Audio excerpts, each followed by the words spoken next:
All right. Microphone check 1 2. What is it? We're back for another one on a Sunday. Fun day.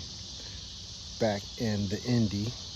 Last week was done in Dallas, where there was a lot of dew and the humidity. So, with thoughts of serendipity, we can get back to what I want to talk about for today. And today, I want to have a little quick discussion about the x-axis as far as journaling goes backwards, which is very useful to be able to track. And I believe it was Socrates or Aristotle said that um, what's measured, only what's measured can be managed. And I also want to put a little twist on that because I think I'm going to start an experiment and I'm going to see how that goes. My buddy here's all in the way, being a superstar of his own, in his own rights. And with that experiment, one of the things I'm going to do as far as with the structure of this is that I need to start citing a lot of information that I get and where it originally comes from. It helps kind of activate my retrieval process because sometimes it's just real easy to grab a lot of information and not be able to process it and recall it later on.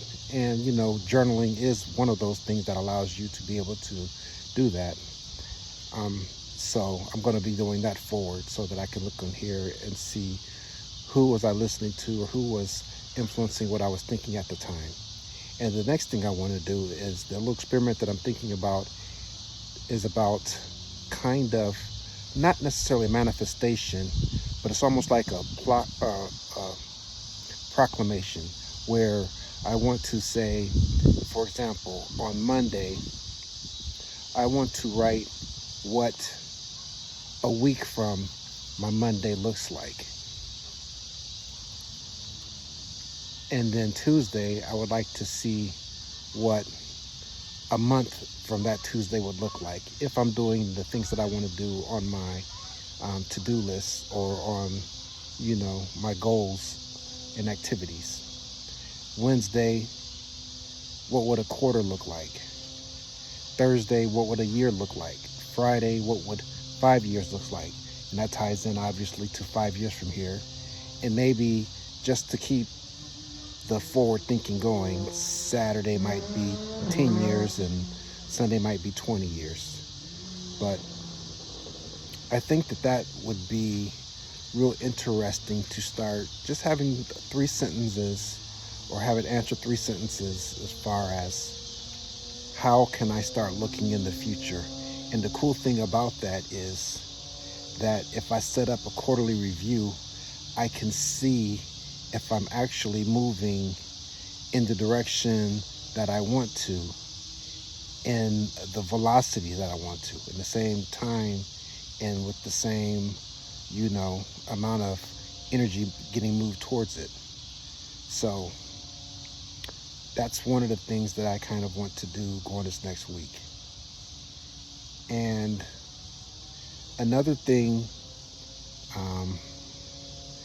since I've been reading that book, Thinking in Bets by Annie Duke, is I want to start kind of segmenting the difference between a good idea and a good outcome and a bad idea and a good or bad outcome. So you have something that you're thinking about and you plan to do, but there's this level of uncertainty tied to it.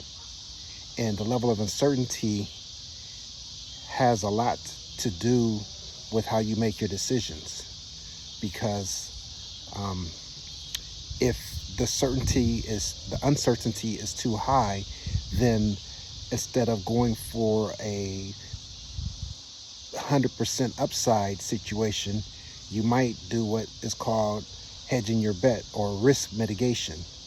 And we are so guilty of tying the thought that we have to a result that we don't necessarily look at, well, instead of me looking at the best that this can come out, what happens if I flip the coin and I measure out the worst scenarios and I start measuring my decisions off of the least worst decision that can occur with this process?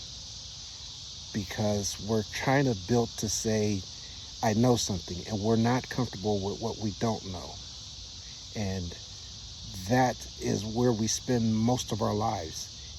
Even before you learn a skill, even after you acquire the skill set, there may be situations, conditions, methodologies that change that would allow you to reconsider that. So understanding that is key. And I do know that over the last few years, I said, instead of me being right, my goal is to be less wrong. And I think that I'm going to keep with that philosophy. So that's my little few words this week. I am going to start working on more citation with this. And I hope you guys have a wonderful weekend and a magnificent Monday. Take care.